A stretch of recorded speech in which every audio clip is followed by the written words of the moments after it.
Welcome back again dear student. चलिए आज हम बात करते हैं 10th क्लास की पोइम आमंदा की। वन आंसर के तहत आज आमंदा जो पोइम है इसके आंसर को जानेंगे। अगर इस पोइम से कोई भी क्वेश्चन आता है तो आप ये वाला आंसर लिख सकते हो।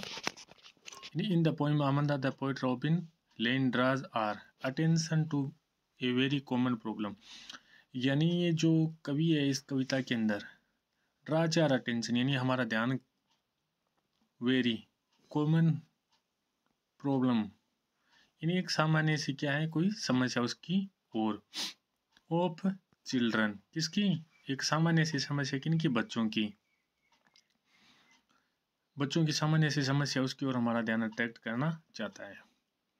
Every child feels that he see यानी प्रत्येक बच्चा क्या करता है महसूस करता है दैट यानी कि ही या सी इज कंट्रोल्ड यानी उनको क्या किया जाता है नियंत्रित किया जाता है एंड इंस्ट्रक्टेड किया जाता है यानी निर्देश दिए जाते हैं बाय देयर पेरेंट्स किनके द्वारा उनके माता पिता के द्वारा।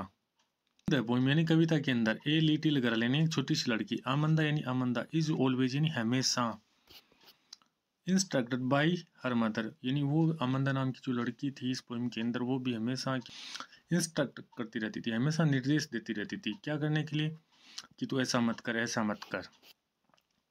Note to hunch her shoulders कि तू अपने कंधे उचका मत। हंच का मतलब होता है कंधे उचकाना।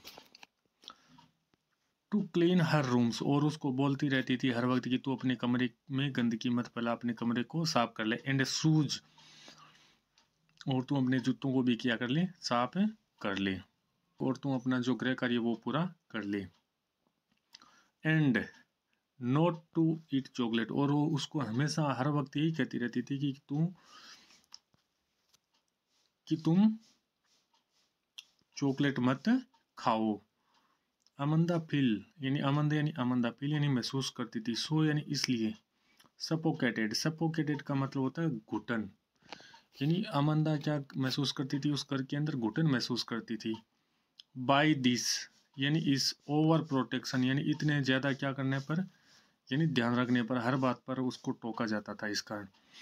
सी विश्ड वह चाहती थी टू बी यानी वो भी किसकी तरह रहे मेड का मतलब होता है मत्स्य कन्या और orphan का मतलब होता है अनाथ एंड रूपंजल और जो मत्स्य कन्या की जो राजकुमारी रूपंजल थी ना उसकी उनकी तरह वो एकदम क्या रहना चाहती थी स्वतंत्र रहना चाहती थी।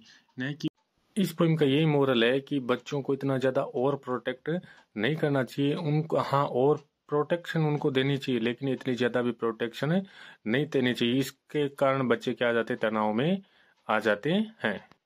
आमंदा जो लड़की थी वो भी क्या हो गई थी अपनी माँ के ओवर प्रोटेक्शन के कारण यानी घर के अंदर ये ना घुटन महसूस करने लगी थी। वो भी क्या करना चाहती थी एकदम फुल फ्रीडम से क्या करना चाहती थी स्वतंत्र होकर एकदम उड़ना चाहती थी और अपने ड्रीम को पूरा करना चाहती थी। आपसे रिक्वेस्ट इस चैनल को सब्सक्राइब करें और कमेंट करके ये बताएं कि आपको ये वीडियो कैसा लगा।